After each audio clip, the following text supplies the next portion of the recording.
Mm. Mm. Que Dieu soit béni. Que Dieu soit béni. Nous disons merci à Dieu. Nous allons laisser à l'homme de Dieu de nous parler et de nous bénir pendant un temps. Il a 45 minutes max pour nous parler. Amen. Merci. Merci, pasteur. Merci beaucoup à tous nos bien-aimés de Rocher des Vainqueurs à Montréal. Et que Dieu vraiment puisse vous bénir, paix et grâce chez vous, qui nous suivez depuis la maison. Vous êtes au Canada, vous êtes aux États-Unis. C'est encore le soir. Vous êtes à Kinshasa en Europe. C'est très tard la nuit, mais je sais que ceci est posté pour que vous puissiez le suivre le plus longtemps que possible. Alors, que la grâce de Dieu puisse être votre partage. Nous allons parler avec vous ce soir sur la bénédiction du Fils. La bénédiction du Fils. La première des choses que je voudrais nous dire clairement, c'est que le Fils est d'abord béni par qui? Ça, c'est la question qu'on se pose. Le Fils, qui a le droit de bénir le Fils? Et je prendrai également un passage pour appuyer tout ce que nous allons avoir à dire. Prenez avec moi Genèse 49. Nous comptons déjà sur la prière qui a été faite par l'excellent pasteur Léon. Et nous croyons que la grâce de Dieu est déjà avec nous. Alors, Genèse 49, verset 1, la Bible dit, Jacob appela ses fils et dit, assemblez-vous, je vous annoncerai ce qui arrivera dans la suite des temps. Rassemblez-vous, écoutez, fils de Jacob, écoutez Israël, votre père. C'est une redondance très importante. Il dit, rassemblez-vous, écoutez, fils de Jacob. Ensuite, écoutez votre père. Extraordinaire.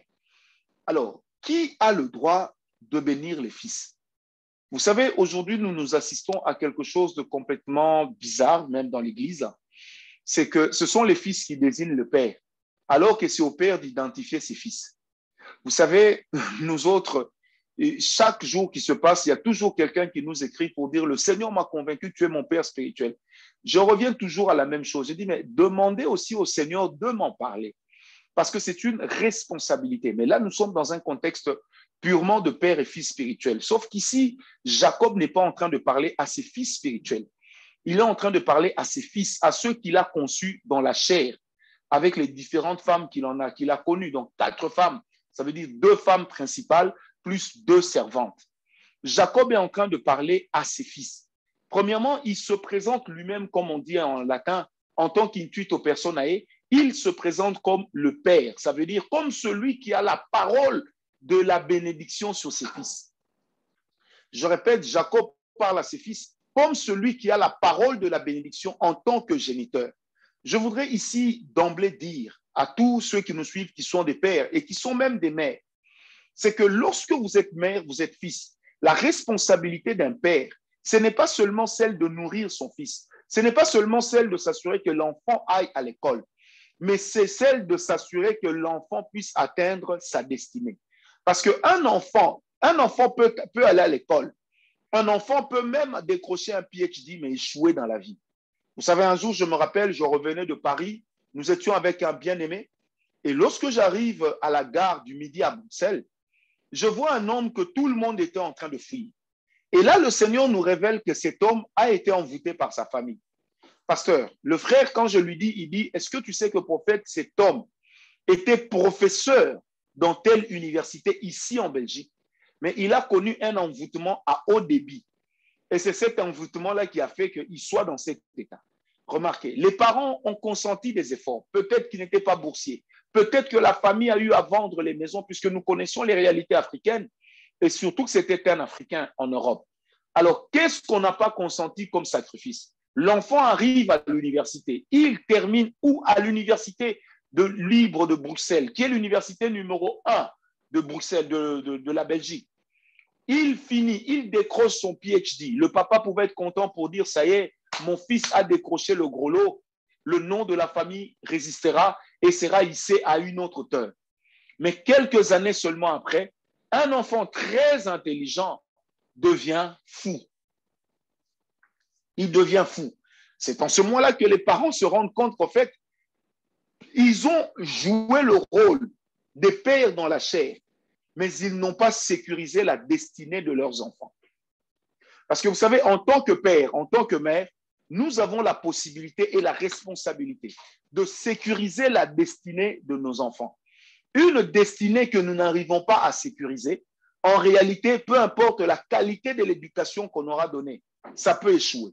Je donne toujours cet exemple dans mes enseignements. Celle d'un monsieur qui était élevé en dignité. Il a envoyé son fils étudier dans une des plus grandes universités américaines, nord-américaines. Le garçon a étudié, il a fini en médecine. Le papa, c'était un sujet d'honneur, au point qu'il en a même parlé au Conseil des ministres pour dire mon fils a terminé à telle université en médecine et c'est juste extraordinaire. Les gens l'ont applaudi, ils l'ont acclamé. Le papa est monté aux États-Unis la semaine suivante. Il a été présent lors de la remise du diplôme de son fils, que nous appelons généralement collation de grade. Il était là, on a collé l'enfant, c'était vraiment la fiesta. Et le papa est retourné à Kinshasa puisque l'enfant devait suivre après et il fallait organiser sa venue. Or, rendez-vous compte que le papa était déjà en train de bâtir un grand bâtiment qui devrait abriter l'hôpital qu'il allait offrir à son fils. Et il avait commencé ce projet depuis longtemps. Et déjà, c'était un bâtiment qui lui avait pris plus de 3 millions de dollars sans être achevé. Alors, imaginez-vous que l'enfant devrait quitter les États-Unis un samedi soir et le même samedi à 12 heures, il a connu un accident de circulation, il est mort. Le papa était inconsolable, vraiment inconsolable, au point qu'il a même abandonné le chantier. Aujourd'hui, 20 ans plus tard, l'hôpital est toujours en chantier. Le monsieur a les moyens, mais il dit, je n'aurai jamais le courage de terminer cette maison d'achever cette bâtisse parce que ça me rappelle mon fils. Regardez, les moyens étaient là. L'encadrement était là. Mais qu'est-ce qui a manqué? Il a manqué au père de jouer le rôle du bouclier spirituel.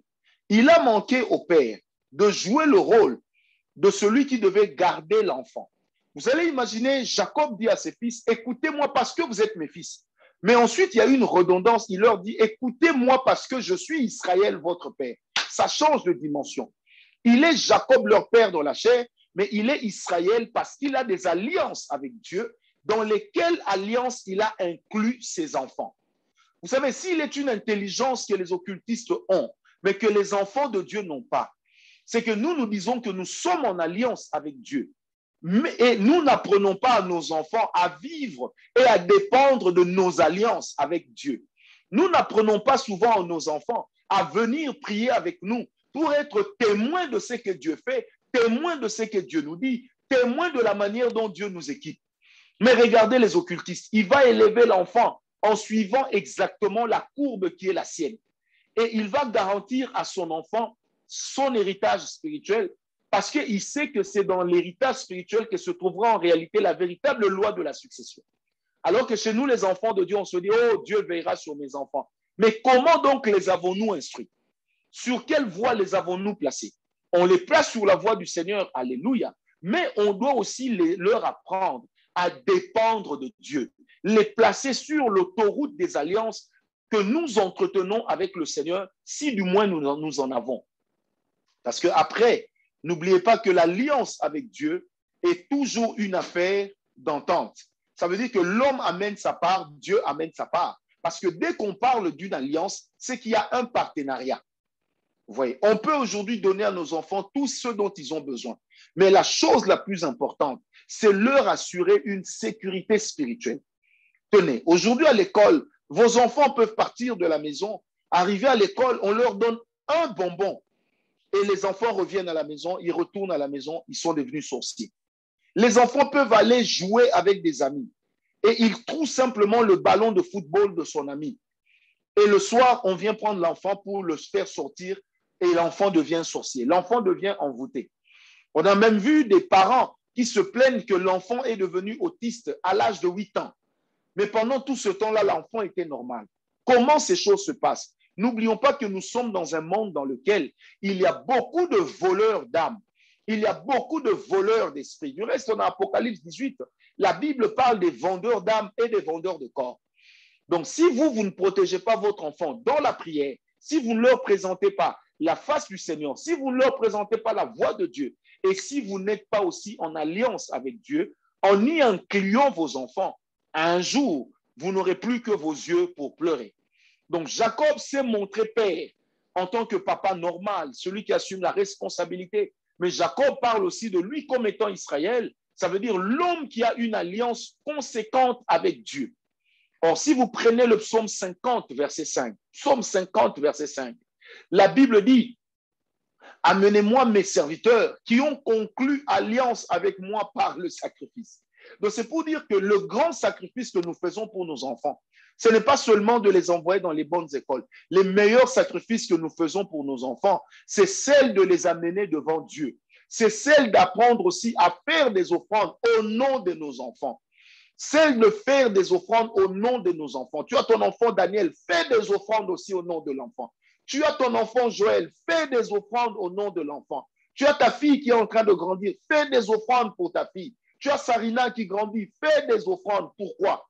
Parce que seule l'alliance avec Dieu protégera nos enfants. Or, dans la vie des chrétiens, surtout nous parents, nous avons deux types d'alliances. Nous avons une alliance qui est communautaire. Je répète, nous avons deux types d'alliances. Nous avons une alliance qui est communautaire. Et cette alliance est comprise dans Jean 10, verset 10, la deuxième partie. La Bible dit, le voleur, donc parlons du diable, ne vient que pour voler, détruire et égorger. Mais moi, je suis venu afin que les brebis aient la vie et qu'il est en abondance. Ça, c'est une alliance universelle. Ça veut dire que tout chrétien peut se prévaloir de cela au travers de l'alliance du sang de Jésus-Christ, qui dit également dans Galates 2, verset 20, que si je vis, ce n'est plus moi qui vis, c'est Christ qui vit en moi. Donc, j'ai une alliance d'office avec Dieu. Dès lors que je donne ma vie au Seigneur Jésus, que je le reçois comme mon sauveur, mais aussi que je marche avec lui comme mon Seigneur. Parce qu'il y a la dimension de Jésus comme sauveur et il y a la dimension de Jésus comme Seigneur. Ça veut dire qu'il règne sur nous. Donc ça, c'est une alliance universelle. Et au-delà de cette alliance universelle, nous avons une alliance particulière que Dieu scelle avec l'homme, avec l'individu. Je répète, nous avons une alliance particulière que Dieu scelle avec l'individu. Si vous prenez Genèse 8, vous allez remarquer que Dieu scelle une alliance avec l'individu qu'on appelle Noé.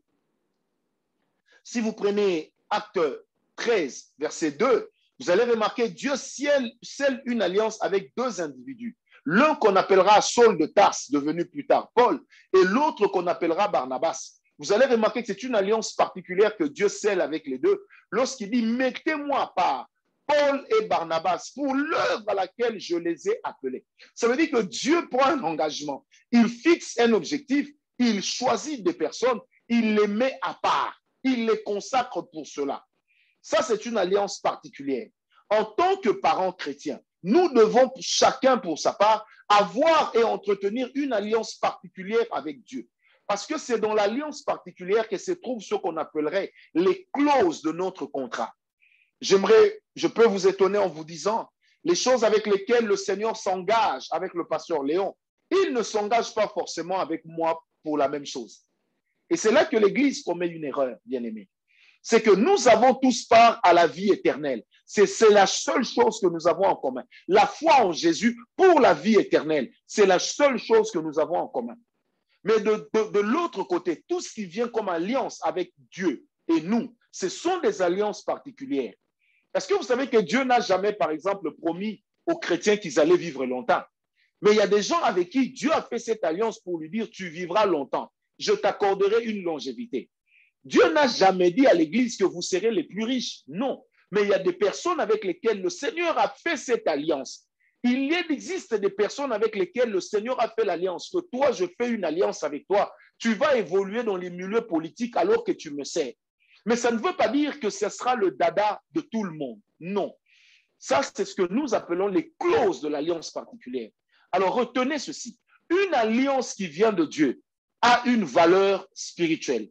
Or, une alliance qui est spirituelle a la capacité de vivre dans notre esprit, de toucher notre âme. Ça veut dire de toucher aussi notre sang.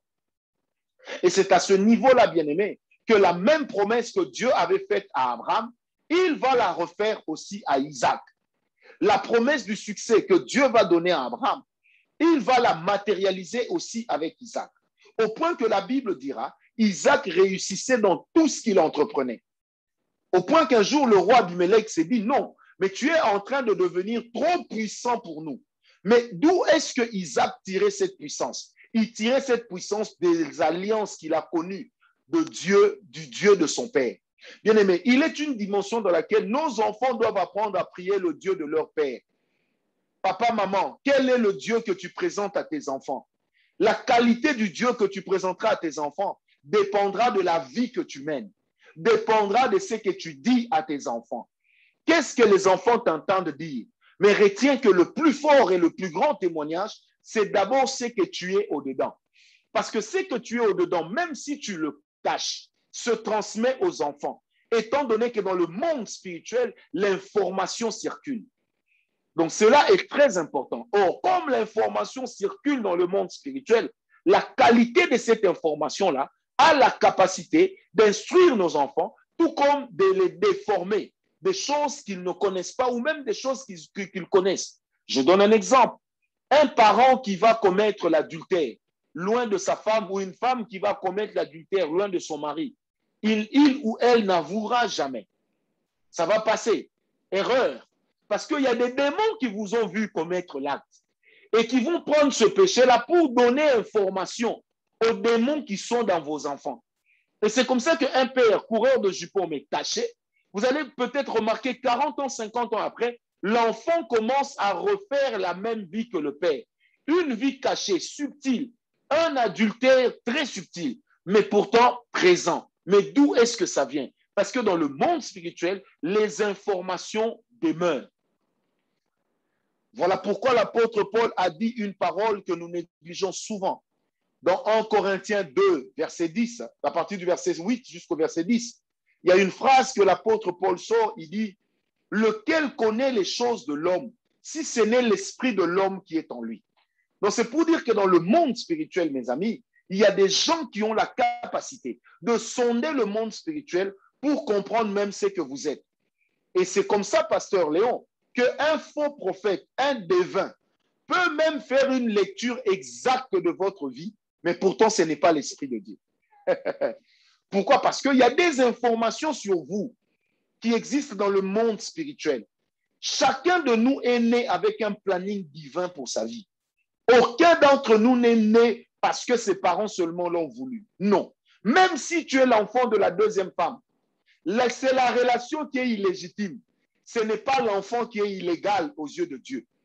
Donc, ce qui veut dire que même si tu es né avec la deuxième femme, avec la concubine, sache qu'il y a un plan de Dieu pour toi. Parce que la Bible dit, un fils est un don de l'Éternel. La Bible ne définit pas la qualité du fils qui est le don. Mais la Bible dit simplement que le fils est un don que Dieu a donné à ses parents. Alors, par conséquent, il nous revient de comprendre également, bien-aimés dans le Seigneur, que ce que nous avons comme vie, même dans le secret, peut être une instruction dans l'esprit de nos enfants, tout comme ça peut être une malédiction pour l'instruction de nos enfants. Donc, c'est à nous de définir la voie sur laquelle nos enfants vont marcher demain. Une maman qui est sorcière, même si elle cache sa sorcellerie, vous allez voir que les enfants, un jour, il y en a qui marcheront dans la sorcellerie. Pourquoi? Parce que l'information reste dans le monde spirituel. Vous savez, l'information dans le monde spirituel ressemble un peu à Internet. Lorsqu'on parle d'Internet, il y a une expression qui ressort qui dit la toile. On représente l'Internet comme une araignée qui a tissé des toiles. Et ces toiles-là captent les informations. Et c'est la même chose qui se passe dans le monde spirituel. Or, l'araignée, dans le monde des esprits, représente le diable. Il représente Satan. Et la toile représente les liens.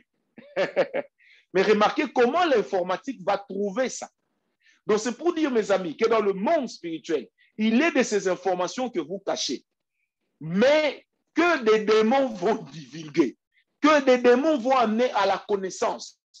C'est comme ça qu'il y a des gens qui vont commencer à développer une intuition, pensant que c'est une intuition ou c'est un réflexe, alors qu'en réalité, c'est une information qui leur est transmise par un esprit.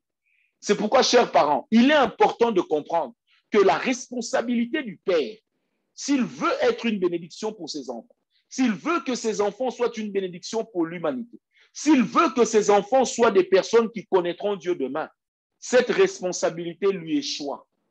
Cela est entre ses mains. Il lui revient de savoir faire le choix.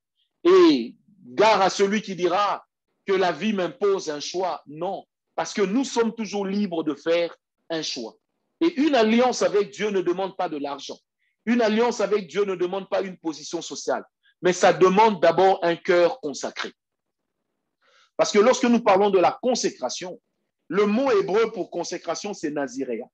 Et naziréa veut simplement dire être coupé du monde, être mis à part pour. Ça veut dire que la consécration est différente de la sanctification. La sanctification, c'est que nous cherchons à ressembler à Dieu. Et elle précède toujours la consécration. Mais la consécration, c'est lorsque j'ai une vision. Je sais où je vais. Je sais ce que Dieu m'a dit. Je sais ce que j'attends de mon Dieu.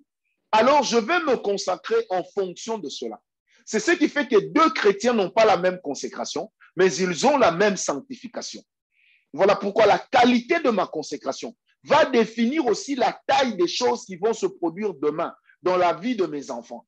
Et lorsque je me consacre, aujourd'hui, je ne me consacrerai plus seulement pour moi, mais je me consacrerai aussi pour mes enfants. Vous savez, un jour, je parlais avec un serviteur de Dieu et on avait reçu cette parole le concernant. Et c'est une parole qui l'avait fait pleurer. Alors, nous lui avons dit ceci. On dit, frère, tu as déjà une bonne famille. Tu as des enfants qui sont bénis. Tu es bien. Est-ce pour un instant de plaisir, d'impudicité, que tu vas livrer tes enfants à la malédiction? Est-ce que tu sais que quand tu te retiens, tu es en train de protéger tes enfants de quelque chose? Cet homme a pleuré parce que cela a retenti fortement dans son esprit, étant donné qu'il a très bien compris ce que le Seigneur voulait lui dire. Et vous allez remarquer l'apôtre Paul qui dit à ses disciples, qui dit pardon à ceux qui étaient avec lui, je me sanctifie aussi pour vous. Je me rappelle un jour à la parole de foi à Kinshasa chez nous, j'avais dit à l'église, vous savez, certaines choses, je peux aussi les faire comme les autres, mais je ne le fais pas à cause de vous. Connaissant les combats des fidèles qui sont sous ma responsabilité, je ne peux pas me donner le luxe d'un certain comportement parce que je combats aussi pour eux. Et je suis un soldat dans l'armée de Dieu qui a la responsabilité de lutter, de me battre, de livrer bataille pour les personnes que Dieu m'a données. Alors, si je peux me sanctifier pour les fidèles, pour lesquels je ne suis même pas mort à la croix, peut-être même il y en a qui peuvent me quitter demain, il y en a qui pourront me trahir demain. Mais pour mes enfants, qu'est-ce que je ne ferai pas? C'est pourquoi, chers amis serviteurs de Dieu, servantes de Dieu, apprenez aussi à vous sanctifier pour vos enfants. Bénissez vos enfants. Là où on est en train de construire des églises, ne manquez jamais de contribuer. Là où on est en train d'acheter des parcelles pour des églises, amenez même $1 au nom de vos enfants. Que vos enfants puissent hériter de la bénédiction que vous êtes en train de libérer au travers de votre consécration. Parce que la première des choses par laquelle nous bénissons nos enfants, c'est de leur montrer la voie du Seigneur par notre comportement, la deuxième par notre consécration. Vous voyez, retenez ceci.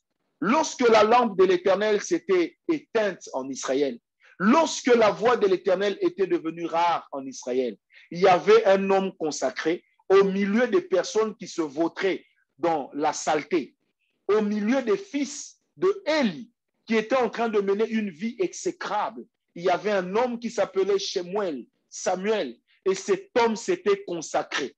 Alors que ceux qui lui servaient de maître, c'était eux compromis. Mais lui s'est consacré. Je voudrais dire, chers parents, tu as des enfants aujourd'hui. Tu veux que tes enfants soient bénis. Tu veux que la rentrée scolaire qui vient de commencer soit une bénédiction pour tes enfants. Tu veux que demain, même si tu n'es plus là, que dans ta tombe, tu sois heureux d'entendre, peut-être par la voix d'un ange, que tes enfants sont devenus des grandes personnalités.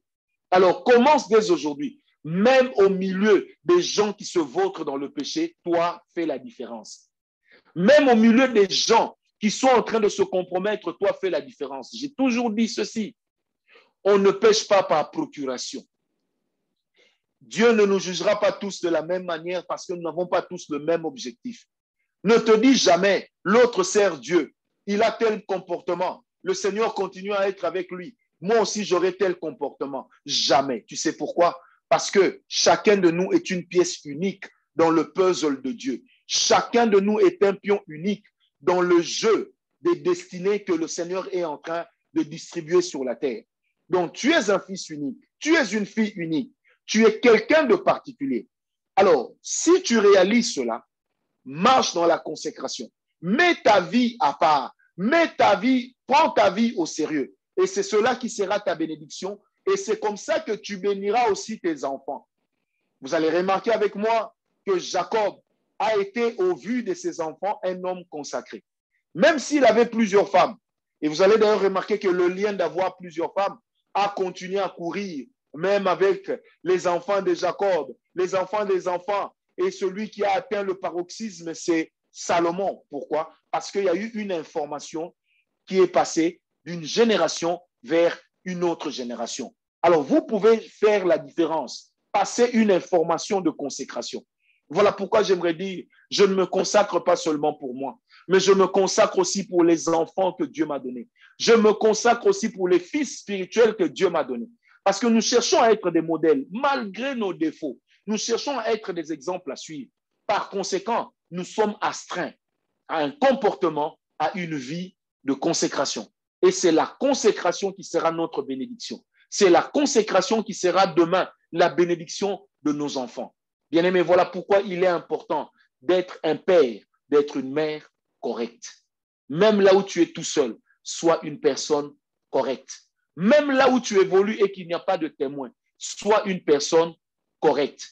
Même là où tu te trouves et qu'il n'y a personne qui te voit, sois une personne correcte. Ça sera une bénédiction pour tes enfants. La troisième manière de bénir tes enfants, c'est de dire des paroles, des bonnes paroles pour eux. Tu ne peux pas être un père, tu insultes ton propre fils. Et comme nous l'avons vu, nous autres, quand on grandissait, avec la culture de nos parents, surtout africains, ils avaient l'habitude d'insulter leurs enfants. Macaque, regarde ta tête, macaque.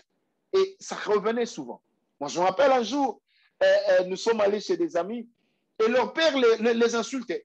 Et nous avons entendu leur mère répondre à leur père en disant, mais s'ils sont macaques, c'est que toi, tu es le roi des macaques.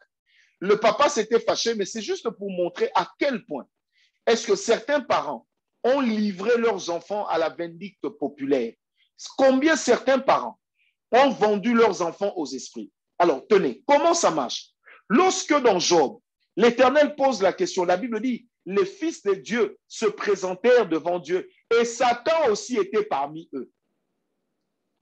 La Bible dit ceci, Dieu posa la question au diable, d'où viens-tu? Il donne une réponse à laquelle nous devons prêter très attention. Il dit, je viens d'errer, ça et là.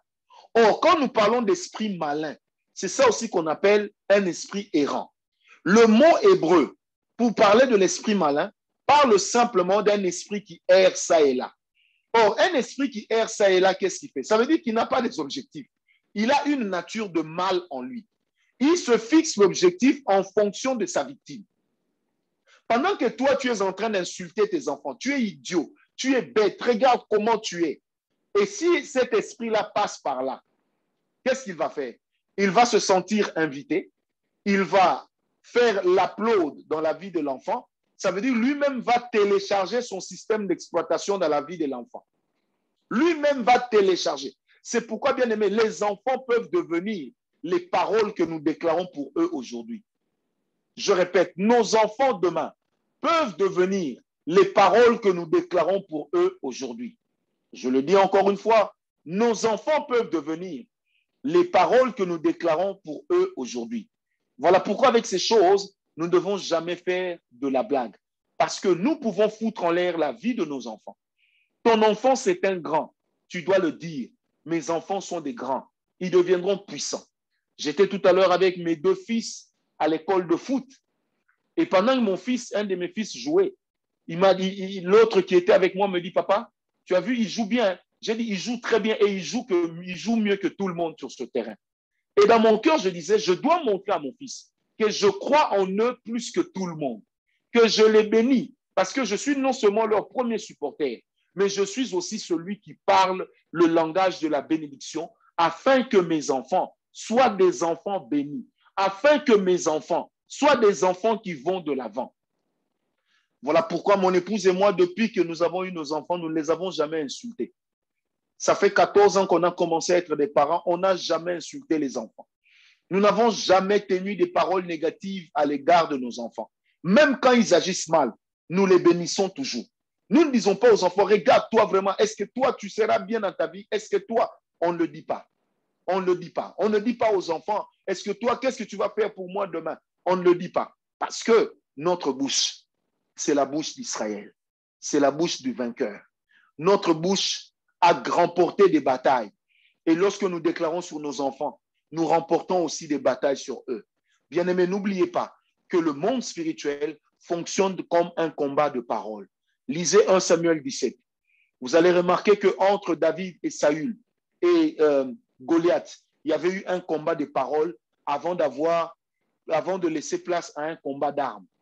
Lorsque Goliath regarde David, il dit, suis-je un chien? Donc il proclame lui-même qu'il est un chien. Il dit, suis-je un chien pour que tu t'avances devant moi avec une pierre? Parce que Goliath savait que dans certaines cultures du monde, lorsqu'on veut tuer un chien ou l'euthanasier, eh bien, on le lapide. Il se déclare chien. Et en retour, David lui répond, il dit, je suis là pour défendre l'armée d'Israël. L'armée d'Israël, parce que tu as insulté l'armée d'Israël, qui est l'armée de Dieu. Vous comprenez? Ils font une bataille dans le monde des esprits.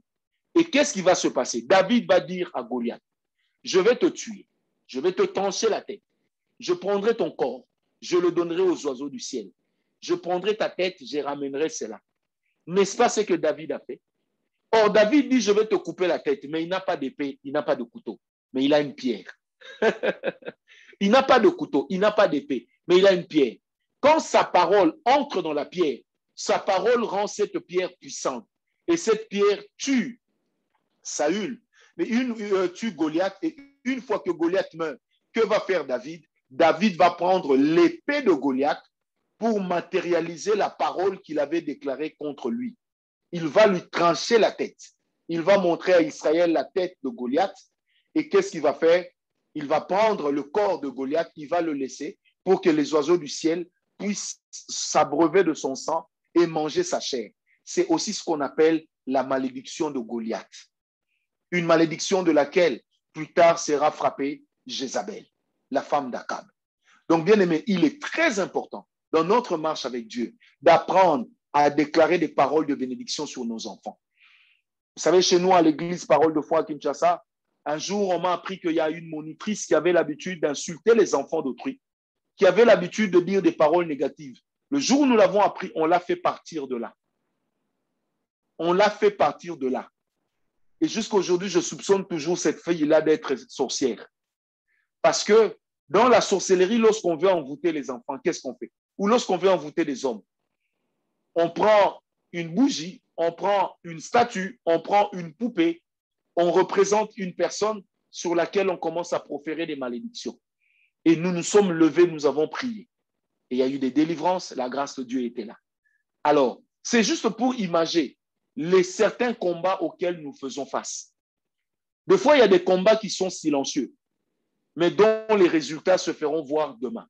Soit catastrophiques, soit des résultats de bonheur. Mais retenez que l'issue dépendra encore une fois de plus de ce que nous sommes en train de déclarer. Des paroles que nous disons pour nos enfants. Alors ce soir, j'aimerais prier et je déclare avec toi pour tes enfants, que cette année scolaire sera une année bénie. Que tes enfants ne vont pas mourir d'accident. Que tes enfants ne vont pas connaître des problèmes de santé. Que tes enfants ne seront ni kidnappés, ni escroqués. Qu'on ne volera pas l'intelligence de tes enfants, ni à l'école, ni sur le chemin de l'école, ni dans les supermarchés, ni dans la forêt, ni dans les cimetières, au nom de Jésus. Personne ne contraindra tes enfants à mourir avant l'heure. Personne ne contraindra tes enfants à s'éloigner de Dieu. Je déclare cela au nom de Jésus. Alors, que tes enfants soient des champions, que tes enfants soient des personnes qui prendront l'habitude du succès, que tes enfants soient des personnes qui vont grandir dans la grâce, qui vont croître dans la communion avec Dieu, que tes enfants connaissent le Dieu de leur père, le Dieu de leur mère, qu'à condition que celui-ci soit réellement le Dieu d'Israël. Je déclare cela au nom de Jésus. Quatrième manière de bénir les enfants. Quatrième manière de bénir les enfants, c'est d'apprendre aussi à mettre les genoux par terre pour eux. Mettez vos genoux à terre pour vos enfants. Vous savez, il y a une chose extraordinaire. Le jour où les fils de Jacob reviennent vers Jacob pour dire que l'homme qui est là-bas en train de trôner en Égypte a demandé à ce que nous puissions lui amener notre frère cadet Benjamin. Jacob va sortir une parole merveilleuse. Il dira, on ne prendra pas mon fils. Si on veut prendre mon fils, alors je me donnerai moi-même pour mon fils. Vous comprenez? Un esprit de sacrifice. Or, l'esprit de sacrifice a deux volets. Les genoux par terre, en train de prier pour vos enfants. Les genoux par terre, en train d'intercéder pour les vôtres. Les genoux par terre, en train de réclamer la grâce de Dieu sur vos enfants. Vos genoux par terre. Vous savez, des fois, nous, serviteurs de Dieu, nous sommes prêts à prier pour les autres, mais nous oublions les nôtres. Ma prière ce soir, que nous cessions d'être une génération qui sacrifie leurs enfants.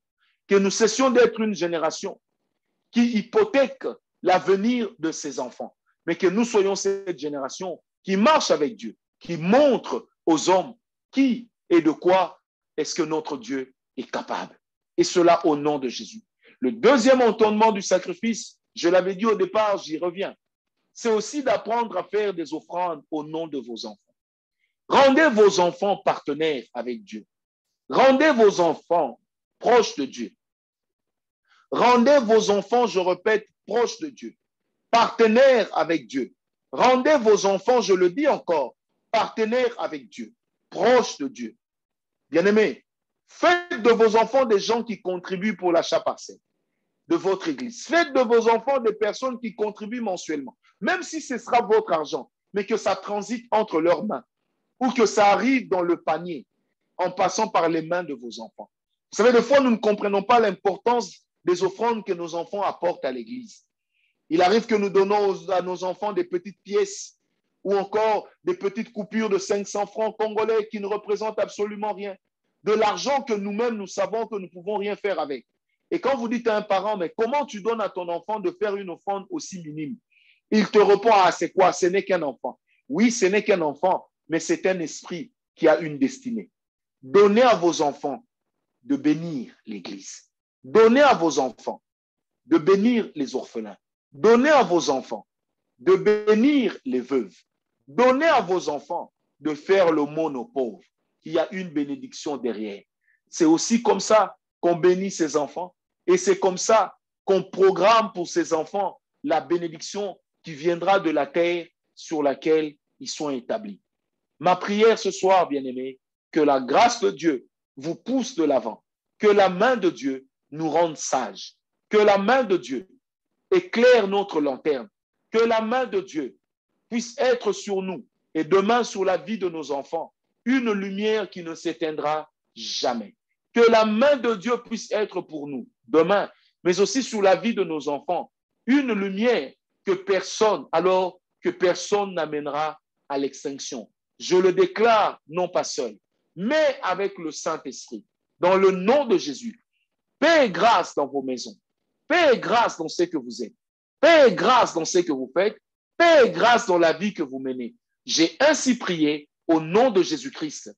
Que la grâce de Dieu travaille encore en vous, que la grâce de Dieu veille sur vos enfants. Dans le nom de Jésus-Christ, j'ai prié. Amen. Que Dieu vous bénisse. Merci, pasteur. Merci à toute l'Église Rocher des Vainqueurs. Merci à tous ceux qui ont prié avec nous sur Facebook, sur Zoom et ailleurs. Paix et grâce dans vos vies. Dans le nom de Jésus, j'ai prié. Amen. Que Dieu vous bénisse.